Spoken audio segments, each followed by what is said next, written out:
the United States military has begun strikes against Al-Qaeda terrorist training camps in Afghanistan. Human rights are women's rights, and women's rights are human rights. People matter, freedom matters, peace matters, Ukraine matters. Olá, bem-vindos a mais um episódio de A História Repete-se, com Henrique Monteiro. Olá, Henrique. Olá, Lourenço. E comigo, Lourenço Pereira Coutinho. O Partido Socialista já escolheu o seu campo desde sempre. O Partido Socialista é um partido de esquerda. Quer instaurar em Portugal uma sociedade socialista, portanto uma sociedade sem classes, mas em liberdade, mas respeitando os direitos do homem, mas através da democracia e do consenso popular majoritário. Não fará uma revolução, nem irá para um socialismo que transforma este país numa ditadura. No episódio de hoje vamos falar sobre a fundação do Partido Socialista, ocorrida a 19 de abril de 1973, e vamos ver se eu consigo dizer com uma pronúncia perceptível, Bad Münsterreifel. Bad Münsterreifel. Obrigado, Henrique. Nós tínhamos estado aqui a treinar um bocadinho antes, mas eu Bad é termas. Mas eu falhei aqui a pronúncia. Na então República Federal da Alemanha fez recentemente 50 anos. Tal aconteceu já na fase final do marcelismo e quando já eram poucas as ilusões de que o regime iria promover eleições livres. Em todo o caso, o Partido Socialista foi criado meses antes das legislativas de 28 de outubro de 1973, a que a oposição democrática decidiu concorrer unida. O movimento socialista em Portugal é, contudo, muito anterior a este momento. A primeira versão do Partido Socialista data de 1875, pouco antes da fundação do Partido Republicano Português, e integrou nomes de peso como Antero de Quental e José Fontana. Porém, este Partido Socialista não se conseguiu afirmar e viveu na sombra do Partido Republicano, que viria a revelar-se uma máquina de propaganda bastante eficaz. O incipiente movimento operário português, onde os anarcossindicalistas tinham influência, foi reprimido pela Primeira República. Os governos de Afonso Costa destacaram-se neste particular, o que lhe valeu o epíteto de racha sindicalistas. A ideia de que o Partido Socialista é um depositário da herança da Primeira República é, pois, bastante questionável. No máximo, o Partido Socialista será depositário da herança da ala esquerda do Partido Democrático, os chamados canhotos, que na fase final da Primeira República estabeleceram alianças com o Partido Socialista e mesmo com o comunista. O Partido Socialista é, sim, herdeiro da resistência republicana à ditadura militar e depois ao Estado Novo. À medida que a década de 1930 foi avançando e os dirigentes republicanos envelhecendo, a resistência ao Estado Novo passou gradualmente a ser protagonizada por outras forças. Desde logo pelo PCP, sobretudo após a sua reorganização de 1941. A disciplina férrea, organização, resiliência e militância dos comunistas tornaram-nos o principal polo de resistência permanente ao regime. Já no pós-guerra, e apesar de todas as condicionantes, a oposição não comunista conseguiu agitar as águas durante as campanhas presidenciais de 1949, 1951 e, sobretudo, na de 1958, com o general Humberto Delgado. No caso, o movimento socialista continuou quase inexpressivo, apesar da criação, em 1953, da resistência republicana e socialista. Em 1964, Mário Soares, Manuel Tito de Moraes e Francisco Ramos da Costa criaram em Genebra a Ação Socialista Portuguesa, admitida na Internacional Socialista em 1972. A Ação Socialista Portuguesa foi a antecessora direta do PS. Aliás, o PS não foi algo de inteiramente novo, mas antes o resultado da transformação em partido da Ação Socialista Portuguesa. Em abril de 1973, os fundadores do PS, onde estavam, entre outros, Mário Soares, Salgado Zenha, Raul Rego, Jaime Gama, Tito de Moraes e António Arnaud, concordaram com um partido defensor do socialismo democrático de base ocidental, mas que aceitava o marxismo como matriz teórica.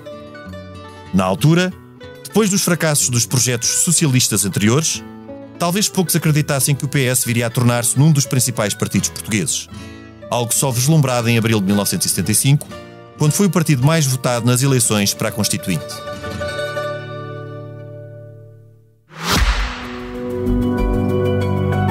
Este podcast tem o patrocínio de Germano de Sousa, o Laboratório de Portugal. Henrique, tu que não foste fundador do PS, eras ainda... Eu tinha 16 anos. Eras ainda muito novo, mas até por razões pessoais e familiares, foste um testemunha privilegiado dos primeiros tempos do partido. Queres-nos falar de algumas memórias desse tempo? Quer dizer, há N memórias desse tempo. Eu tenho uma memória pessoal, que muitas vezes conto e que é muito engraçada, que é na quinta de um tio-avô meu, Álvaro Monteiro, que era o número 7 do Partido Socialista, portanto foi fundador. Ele tinha uma quinta ali ao pé da nossa terra, em Tondela. E na Páscoa anterior, ou na Páscoa ou qualquer coisa, numa festa qualquer, anterior ao 25 de Abril, estavam lá várias pessoas, que depois foram pessoas importantes do Partido Socialista, a dizer o que é que gostariam de ser se o regime mudasse. E nenhuma delas sonhava que o regime ia mudar para aí um mês e tal depois. Estas pessoas que eu estou a falar são históricos do Partido Socialista que já faleceram, o Carlos Calbrandão, o António Macedo, aquele grande socialista de Leiria, que era o Vasta Gama Fernandes. Sim. Não sei se depois outros, que posso estar agora, que eu nem sabia quem era na altura, não fazia a mínima ideia, mas eles tinham um grande desejo que era que houvesse democracia, e outro grande desejo que era serem coisas que depois foram muito mais que isso, não é? Alguns foram presidentes da Assembleia da República, outros foram todos deputados, e este é o coisa grupo... que eram os dois, queriam ser vereadores, não? Não, por exemplo, o Vasta Gama Fernandes queria ser embaixador na Venezuela, na altura em que a Venezuela era dirigida por uma pessoa da Internacional Socialista, aliás, que era o Carlos Andreas Pérez, que depois já há de ser derrubado pelo Chávez. Mas queria ser embaixador da Venezuela, tinha lá muitos clientes, acho que era isso, ele era advogado e tinha lá clientes. Era uma questão prática. Outros queriam ser outra coisa qualquer, já não me lembro. Ou seja, porque ninguém fazia ideia, como estavas a dizer, no que o Partido Socialista se podia transformar, ou seja, foi quase numa base. Não, estas pessoas que na altura estavam no Partido Socialista estavam por dois motivos. Uma é que, na verdade, elas eram um bocadinho herdeiras do republicanismo do Afonso Costa. Não diretos, mas pelo meio que tu disseste. À esquerda democrática do Partido Republicano. Exato. E a esquerda democrática, mais tarde, alguns dos, por exemplo, meu avô, alguns mais progressistas, vão unir-se com a CEPIO, que era a secção portuguesa da Internacional Operária, dirigida pelo Francisco Ramada Curto. E depois, mais tarde, quando aparece o Mário Soares, passam, que o Ramada Curto morre em 61, passam de armas e bagagens para a Ação Socialista Portuguesa e para... Mas não achas que seriam mais herdeiros do que foi a resistência republicana no tempo da ditadura militar? A maior parte deles mais até tinham... do que a herança da Primeira República. Mas estamos aqui a falar de duas gerações diferentes. Estamos a falar da geração, por exemplo, que ainda foi deputado republicano na Primeira República. Ainda foi dirigente durante a Primeira República. Que são alguns, e depois uma grande geração, que é aquela que a gente conhece, mas repara, estes primeiros morrem no início dos anos 80, portanto tem muito pouco tempo de democracia. Eu vou-te dar o exemplo do meu avô, porque é o mais simples. O meu avô, em 26, tinha 29 anos, e quando chega o 25 de Abril tinha 77, portanto passou a vida útil toda na ditadura e no Estado Novo, quer dizer, não. Claro, não e o contraste com o Estado Novo era a Primeira República. Daí claro, essa questão. Depois há uma geração, por exemplo, é desse meu tio, que é o irmão mais novo do meu avô, que tem menos de 12 anos que ele, que acaba o curso de Direito, penso que em 28 ou 29, portanto quando começa a ditadura, mas enfim, quando chega ao 25 de Abril, ele tem 66 anos, que é uma diferença brutal. Esses aí, sim, são filhos do reviralho. Exato. Que era como se chamava às pessoas. Sendo que os primeiros também eram do reviralho, que eles andavam todos sempre à espera. Mas o reviralho era sobretudo uma expressão da última metade da década de 20 e daquele princípio de 30. Sim, mas eles chamavam sempre reviralho às suas ações, eram ações do reviralho. Não eram revolucionários. Era isso que era um ponto e que... não eram marxistas no sentido que hoje se dá a palavra marxista. Podiam ser teóricas, por exemplo, o meu avô quando morreu estava a ler o Marcuse, mas quer dizer, não eram marxistas no sentido que só hoje há a palavra marxista. Eram mais idealistas. Eram idealistas e eram marxistas, e para serem socialistas eram socialistas utópicos. Eles não eram a favor da apropriação coletiva dos meios de produção, nem das nacionalizações. Eu lembro... Henrique, mas como sabes, o marxismo vem acabar exatamente e vem contra, é uma resposta ao socialismo utópico. Bem sei. Exatamente. E eles também o foram. E vinham de uma tradição que é uma tradição de liberdade. Eu lembro-me de uma palavra de ordem, que aliás penso que é a doutora Maria Barroso, que faz, ou então talvez seja outra pessoa, que também é fundadora do Partido Socialista, Exato. que é uma das poucas mulheres fundadoras. Nem pão sem liberdade, nem liberdade sem pão. Isto era, digamos, Isso é poesia revolucionária. É poesia quase que é da Sofia, que também era Sofia de Melbreira. Mas, quer dizer, isto era uma coisa, nem pão sem liberdade, nem liberdade sem pão. Isto diz muito pelo caminho do meio em que todos eles queriam ir, claro. Não é? Por um lado, não pôr em causa a liberdade, mas por outro, não pôr em causa os direitos sociais. Isto claro. Era esta geração, que era uma geração generosa, que não ganhou nada com o 25 de Abril em termos pessoais, só em termos sentimentais, e ficaram eufóricos e gostaram que houvesse liberdade finalmente no país. Claro, mas eram mais utópicos ou idealistas do que quererem ficar com o poder para ter cargos, ou aliás essa própria ideia. E mais uma coisa, estes fundadores que tu falaste, que eram os fundadores da ASP, antes o Manuel Tito Moraes, Francisco Ramos da Costa, que morreu precocemente, e o Dr. Mário Soares, eles fundam a ASP, porque há aqui um caso que a gente tem que ver. Aos poucos, tudo o que resta do Partido Republicano e da CPIO vai desaparecendo com a morte dos seus dirigentes, sim. Naturalmente.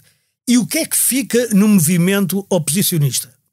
É o grande movimento que foi o movimento da candidatura de Humberto Delgado. Exato. Em 58. Exato. E este grande movimento, que depois leva à fuga do Humberto Delgado, ao exílio do Humberto Delgado do país, e à fuga de várias pessoas, há uma tentativa de reviralho outra vez em Beja, em 1961 e tal. Tudo isto fica inorgânico. Quer dizer, quem é que manda na oposição democrática? Sim, diluiu-se no fundo havia o Álvaro Cunhal e o Partido Comunista, que estavam organizados dentro daquilo que era possível. Quem é que fica a mandar nisto? E para isso há uma coisa muito engraçada, que talvez pouca gente saiba, é que há um almoço em Roma entre Mário Soares e Emílio Guerreiro, que se apresentava como representante do general Humberto Delgado. Porque, de facto, ele tinha tido um papel na campanha do general Humberto Delgado, e também, por outro lado, porque em 58, é bom não esquecer, o Mário Soares tinha 34 anos. Não era propriamente uma pessoa muito crescida, digamos, muito... Sim, já era, claro, mas quer dizer, era totalmente adulto, mas quer dizer, ainda não era a pessoa que depois se tornou. Depois se tornou, claro. E o intermediário que os põe em contacto é um senhor que foi diretor de um jornal, do semanário chamado Semanário, sim. E que era um intelectual muito interessante, Vítor Cunha Rego, que os consegue reunir ali os dois. E eles têm uma discussão porque o engenheiro Emílio Guerreiro, professor Emílio Guerreiro, tinha um papel já assinado por vários oposicionistas a dizer que o líder da oposição deve ser ele, e o Soares acha que aquilo é um golpe e começa a discutir com ele. E começaram a discutir em tal tom que o Vítor Cunha Rego, que estava ilegal na Itália, fugiu com medo de ser apanhado e ser detectado. Foi-se embora. E eles continuaram, quase que andaram à tareia e tal. Claro. Mas o Mário Soares nunca aceitou, e por isso o Emílio Guerreiro foi do PSD. Exato. O Soares nunca aceitou que o líder não fosse Emílio Guerreiro. E, portanto, ele próprio transforma-se em líder. E há aqui uma geração, entre as quais faz parte o meu avô e o meu tio, mas muitos outros, muito mais velhos que Soares, que dizem, não, o Mário Soares é que tem as características para ser líder da oposição democrática. E então eles formam... Porque esta oposição democrática divergia fundamentalmente em relação ao PCP na forma como chegar à democracia ou ao fim do regime, porque o PCP quereria outra coisa. Pois, não era tanto nisso, era naquelas coisas da ditadura do proletariado, porque o PCP, entretanto, no 5º Congresso... Não, isso seria a consequência do fim do Estado Novo, mas... A questão, que foi uma questão que também se pôs no Partido Republicano, quando do objetivo de derrubar a monarquia, era ou por via revolucionária ou por via eleitoral. Exatamente. E sendo que no PS ou em todos os movimentos socialistas, ficar ali um bocado num beco sem saída, porque não optando por uma via revolucionária e não tendo capacidade para concorrer a eleições livres, ficava-se ali numa terra de ninguém. O PS, ou antes do PS, a ASP, a Ação Socialista Portuguesa, tinha uma ideia, penso eu, daquilo que eu vi, daquilo que sei, tinham uma ideia que também não era totalmente só pela via eleitoral. Até porque, repara que eles formam-se, o PS forma-se em 73, em abril, não é? Há as eleições de outubro, mas as eleições de outubro não vai a oposição, não vai nenhuma. Sim. Vai só a União Nacional. Já nem a ala liberal existe. Mas havia na altura, e é uma das coisas que eu até tenho curiosidade de saber até que ponto é que influiu na passagem a partido. Houve na altura uma tentativa de que a oposição, pelo menos a oposição não comunista, concorresse numa lista única. E concorreu na CLD. Isso foi em 69. Não, mas em 73 também. Só que acabou por não acontecer. Acabou por não concorrer nada. Mas em abril poderia haver essa ideia, não? Em outubro, depois eles chegaram à conclusão que não. Não era preciso haver partido nenhum, até porque os partidos eram proibidos. Estavam proibidos, claro que sim. Portanto, só podia haver movimentos eleitorais, por isso é que eram comissões eleitorais. Claro. Tanto a CDE como a CLD. A própria Constituição em partido tornava-os automaticamente ilegais. Exatamente. E, portanto, o Partido Comunista também concorria, através da CDE, legitimamente, quer dizer, tinha lá umas influências, mas tinham outros, pessoas do MES, o Jorge Sampaio, por exemplo, que era da CDE, e outros, não é? E enquanto os socialistas eram relativamente poucos. O próprio Mário Soares, naquele livro, que é uma entrevista enorme dada a Maria João Avilés, que tem 3 volumes, sim. Ele, às tantas, diz as pessoas que estão sempre com ele, e são 7 ou 8. Por acaso, como está lá um tio meu, eu saliento isso, mas que teve sempre... Sabes essas pessoas quase de cor. Sei essas pessoas quase de cor. Mas são estes, quer dizer, eles nunca são muitos. E não tem implantação nacional. Nada, mas tem uma coisa, que mais ninguém tinha, um programa claríssimo, que consistia em 3 coisas. Consistia nestas 3 coisas. Descolonizar, que era uma coisa fundamental, democratizar e tornar o regime num regime parlamentar. Sim. E aderir à CEE, na altura. Já com essa ideia. Já com essa ideia, que é o desenvolver. Estes 3Ds são os 3Ds do MFA. Porque o Partido Socialista, parecendo que não tem influência nenhuma, acaba por ter influência intelectual sobre homens como Melo Antunes, por exemplo, e aquele grupo dos 9 todos, e o Ramalhianos, e outras pessoas democráticas do movimento das Forças Armadas, que não foram na cantiga, digamos, do Partido Comunista Português. Aliás, é interessante, porque eu não sei se essa ideia de adesão à CE é anterior ou não a 73, mas pelo menos na fundação do partido, 73 foi um ano importante para então CE, porque foi o ano em que o Reino Unido aderiu. E a Dinamarca. Exatamente. Mas sobretudo o peso do Reino Unido... Mas eu acho... Bem, primeiro, isto vem no Portugal Baionet, como é que se diz? Portugal amordaçado, que é escrito em francês, como tem em primeiro, sai primeiro em francês que em português, e já lá está. Portanto, já lá está antes de 25 de Abril e da cabeça do Mário Soares. E eu penso que é mesmo da cabeça dele. Não é... Quer dizer, com certeza que os outros com influências e contributos. Exatamente, claro. Mas é da cabeça dele. Ele queria aderir à CEE, que depois veio a dar a União Europeia atual, porque achava que esse era o modo de amarrar Portugal à Europa depois de deixar as colónias. E ele queria deixar as colónias porque as colónias eram anacrónicas, e nisso tinha toda a razão. Portanto, este programa é claríssimo. E depois é o que ainda hoje faz sentido. É o que ainda hoje faz sentido. E depois era democratizar, porque nada disto podia ser feito sem democracia e sem haver voto popular e tudo isso e tal. Eleições livres. Quando o Mário Soares chega de Paris, vem de comboio no Sud Express e chega à estação de Santa Apolónia. Ok, por acaso o meu avô vai buscá-lo a Vila Formoso e era para sair em Mangualde para ir para Viseu, mas depois a alegria era tanta que chegou a Lisboa. Sem almoçar. Na altura não havia almoços. E então, grátis, sobretudo. E então, o Soares faz um comício logo ali, uma coisa no palanque, não, numa varanda qualquer de Santa Apolónia.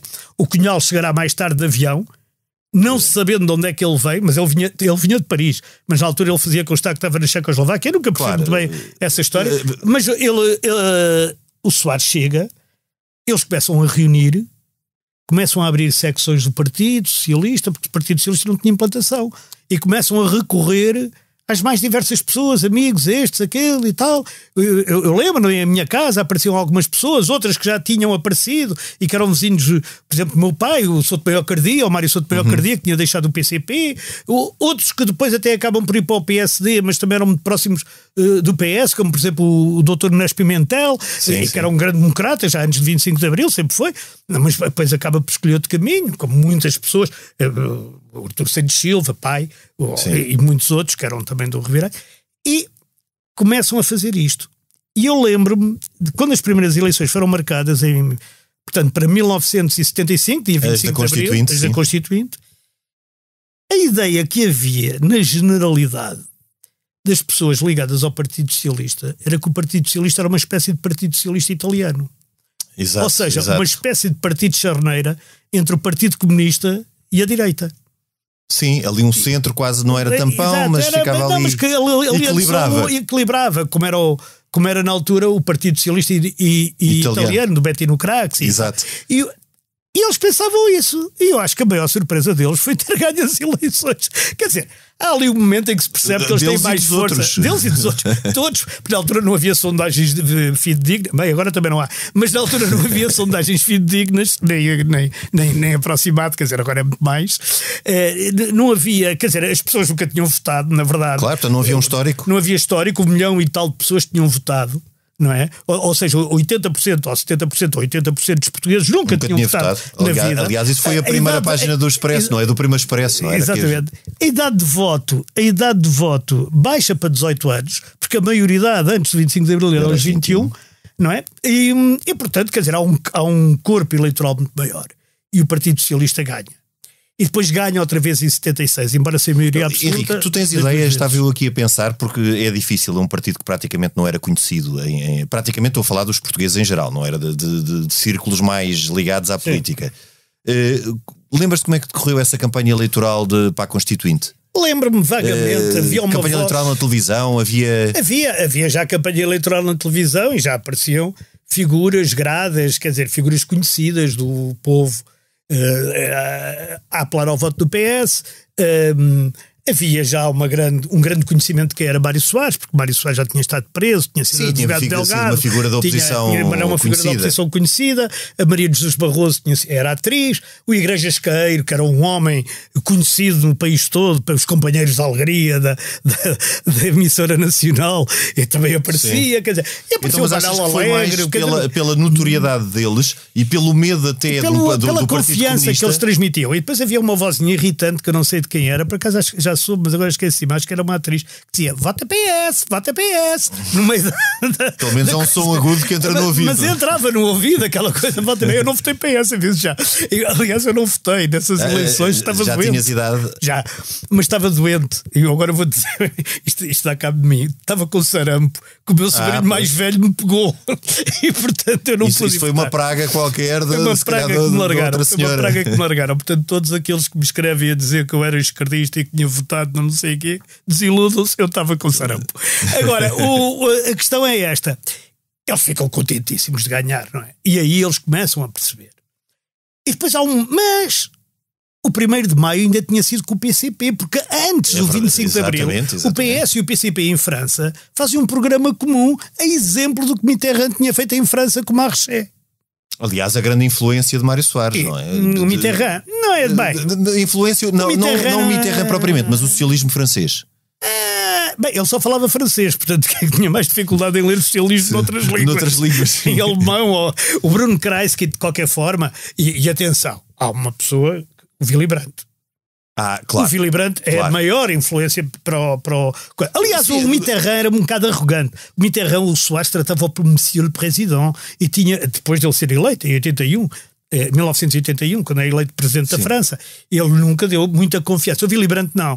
E o Bruno Kreisky, que era da Áustria... Mas com o Willy Brandt depois também se dá aqui esta nossa confusão, que deve ser quase o único. Em Espanha também durante algum tempo existiu de uma coexistência de um Partido Social-Democrata com um Partido Socialista, que no fundo, até por estares a falar no Willy Brandt, mas isso aí o Sá Carneiro quer entrar na Internacional Socialista com o PSD e que o Mário Soares não fecha a porta. O Mário Soares fecha a porta logo, que é para não ver cá confusões e ele ficar com a então maioria aí dos votos. Já reparaste o que era ter um Partido Social-Democrata e um Partido Socialista, ambos na Internacional Socialista? Até para o eleitorado há países que têm 2 e 3 partidos na Internacional Socialista. O problema é os critérios que a Internacional Socialista põe. Agora o Soares já tinha algum peso na Internacional Socialista, porque o Soares era uma figura, como toda a gente que o conheceu, quer dizer, ele movia montanhas, era uma coisa brutal. Aliás, até porque o Sá Carneiro era conhecido internamente, mas o Mário Soares viveu lá fora. E era conhecido por toda a gente. Aliás, ele foi o primeiro-ministro dos estrangeiros, não é? E uma das grandes coisas da campanha, não de 75, que era interna, mas de 76, salvo erro. Foi para as legislativas. E de 79 depois, é a Europa connosco. Exato. Não é? E ainda mais tarde, até o Guterres, que já é um sucessor tardio do Dr. Mário Soares, dizia: eu trato por tu 9 primeiros-ministros. Eu lembro perfeitamente dele dizer isso, que eu disse: eu também, porque os trato em inglês é you. mas a verdade é que o Partido Socialista sempre tentou ser, e foi, um partido cosmopolita. Mas é interessante, não estou a dizer que as bandeiras não pudessem até ser semelhantes, mas enquanto temos já, na década de 70, o Partido Socialista a falar na Europa connosco, como uma das grandes bandeiras... Certo, e reúne cá a Internacional Socialista. E reúne cá a Internacional Socialista, temos um PSD de Sá Carneiro, sobretudo preocupado em resolver o problema anterior, que é o problema de estabilizar, da revisão constitucional de 82. Sim. E de livrar o país de uma tutela política militar. Mas a revisão constitucional de 82, honra seja feita, foi feita pelo Dr. Balsemão pelo Mário Soares. Não, estou só a falar nas bandeiras que eles empunhavam, não é? Agora, não é que... o Soares sempre foi uma pessoa conhecida internacionalmente. Ele por exemplo, ele conseguia publicar informações e até artigos no New York Times ou no Le Monde ou no... Quer dizer, claro, era uma figura verdadeiramente internacional. Era uma figura internacional. Quer dizer, antes da globalização havia poucas figuras assim. Não é? Sim. No socialismo internacional havia muito poucos assim. E portanto, isso reboca muito o Partido Socialista, a figura do próprio Mário Soares. E ele vai andando, ganha as eleições, faz um acordo com o CDS mais tarde para ter maioria no Parlamento. Em 77, aquele segundo governo constitucional, mas aquilo não resulta. Com a mesma legislatura. Exatamente, com a mesma legislatura. Até aqueles governos de iniciativa presidencial, até à dissolução de 79. São três governos de iniciativa presidencial. Quer dizer, o último já é só para eleições. Sim, é um governo... É um governo de 100 dias da Maria de Lourdes Pintacil, da engenheira Maria de Lourdes Pintacil, a quem o Soares, uma vez enganando, chamou Doutora Maria Engenheira Lourdes Pintacil. E então ele, com certeza, ele vai por ali afora, mas... Há um momento em 74, no final de 74, que é muito importante na definição do Partido Socialista. E essa definição não é feita essencialmente pelo Soares, mas pelo Salgado Zenha. Que era o número 2, que é o quê? A unicidade sindical. E o Salgado Zenha percebe que se deixa a unicidade sindical, ou seja, a CGTP ser a única central legal em Portugal, estão perdidos para os trabalhadores todos. E claro, para uma grande massa de votantes. Claro, para além disso ser completamente antidemocrático, não é? Então, ter uma central sindical única. Claro. E então há um movimento da Carta Aberta, que é assinado por grandes personalidades, como Maldonado Gonelha. Eu penso que o Torres Couto também já andava a fazer parte desse movimento, e outros que foram depois líderes da UGT. E há uma manifestação enorme que vai ali de Martim Muniz para ali acima contra a unicidade sindical. Acho eu. Não, é um comício no pavilhão de desportos que está a arrebentar pelas costuras. A manifestação que vai do Martim Muniz para cima é a favor da unicidade sindical. Portanto, isto aqui já...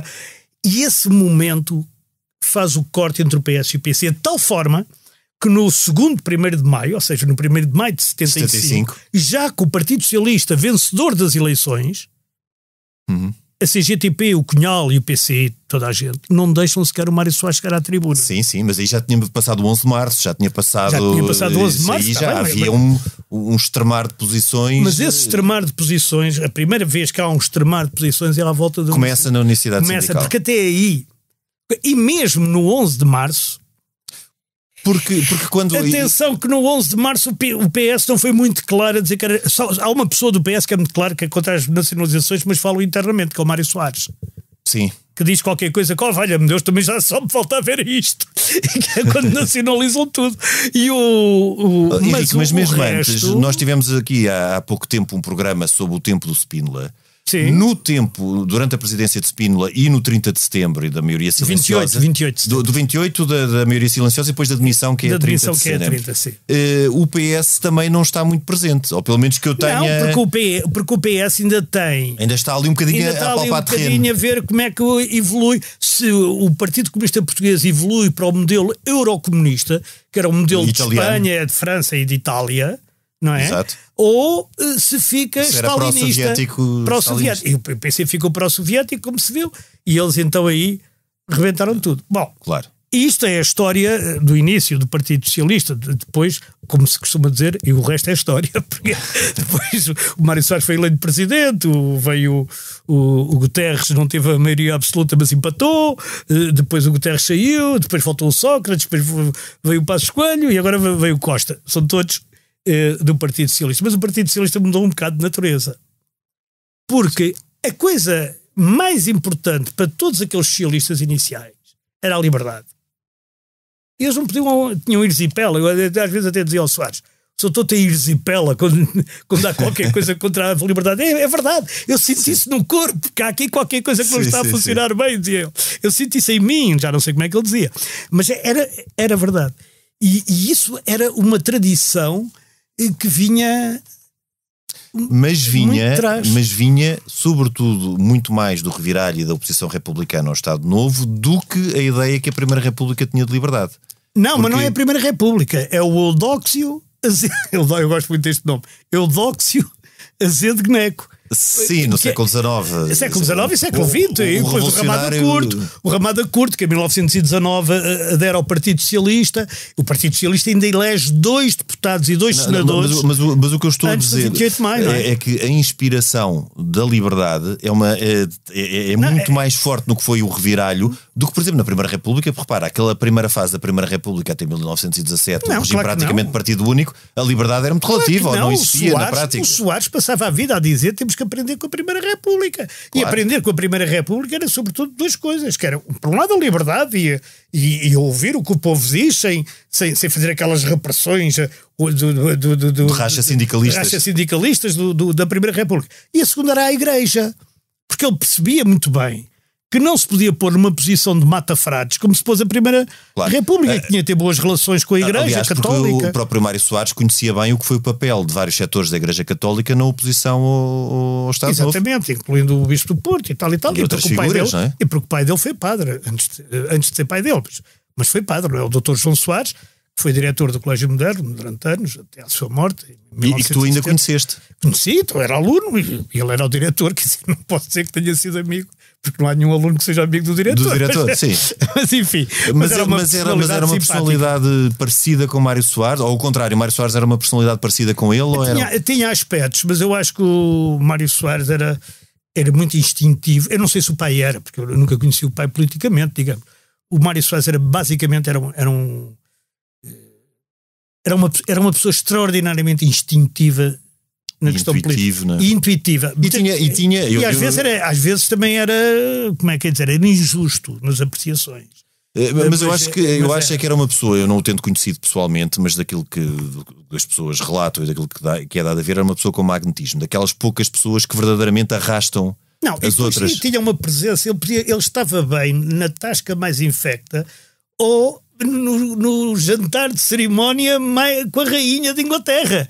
Ele estava bem em qualquer lugar. Era uma coisa... Era uma pessoa segura. Era uma pessoa segura e era uma pessoa livre. Percebes? Eu lembro uma vez um jantar em Belém, ele dizer assim para a volta dele, assim, isto é uma chatice ser presidente porque sou o último a ser servido, chega-me tudo frio. Vai estar um jantar... Pronto, mas ele era assim, quer dizer, e não fazia questão, não se envergonhava, não tinha problema nenhum de ser não assim. Não se acanhava. Ele era uma pessoa... Ele nasceu para a política e nasceu para fazer política. E nasceu para o espaço público, não é? Nasceu, sim. Ele era advogado e foi um advogado importante, por exemplo, no caso de Delgado, lá está. Mas, quer dizer... Não gostava era de ler dossiês. Dizem, mas eu acho que ele também gostava de passar essa imagem.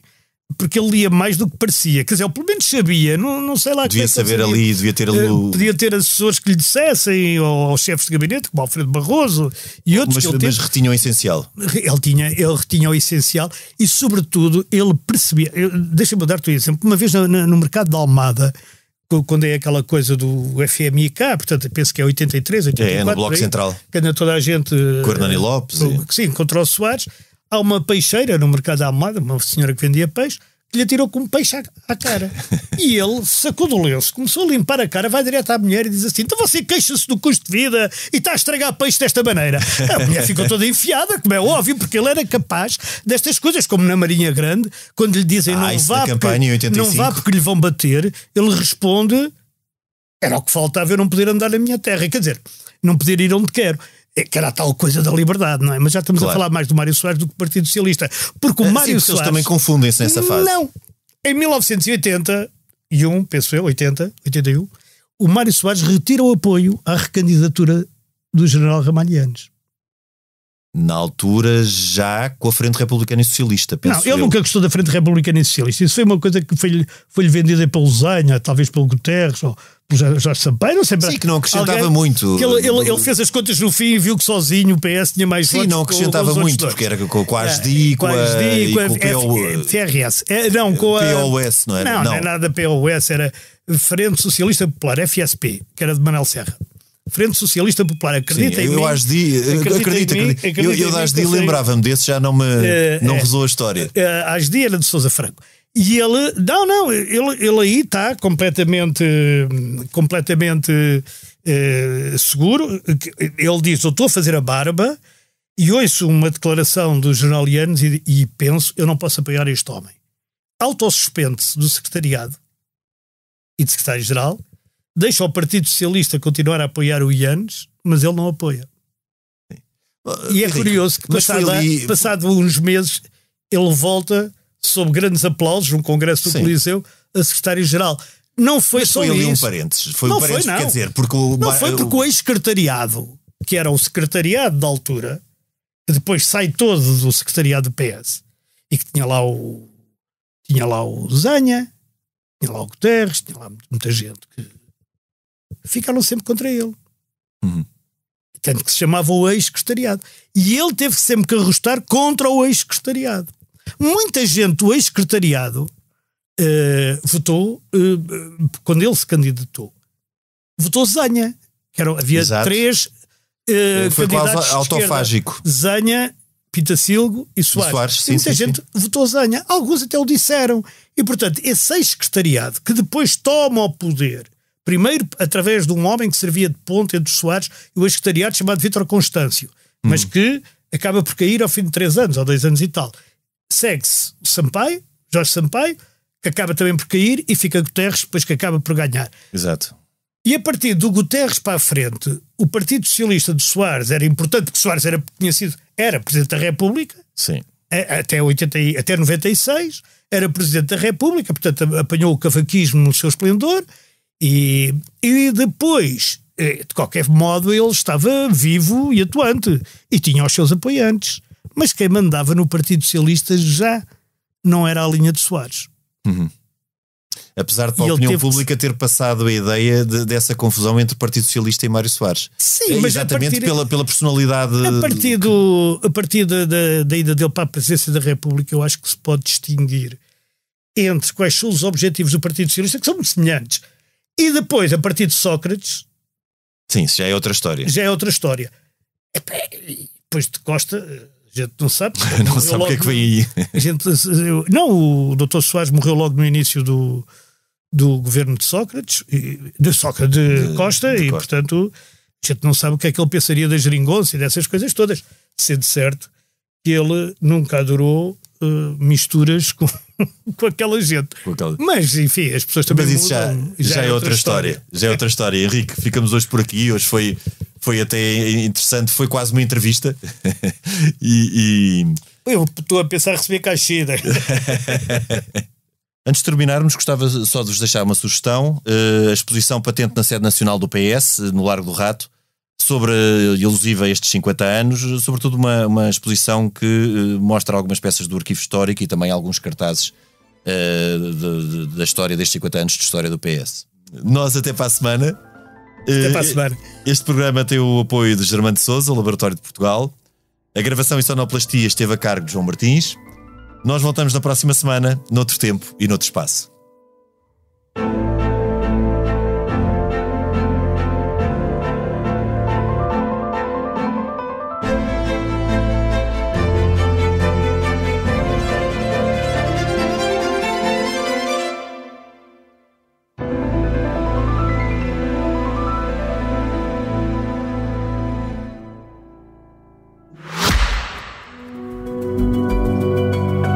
Este podcast tem o patrocínio de Germano de Sousa, o Laboratório de Portugal.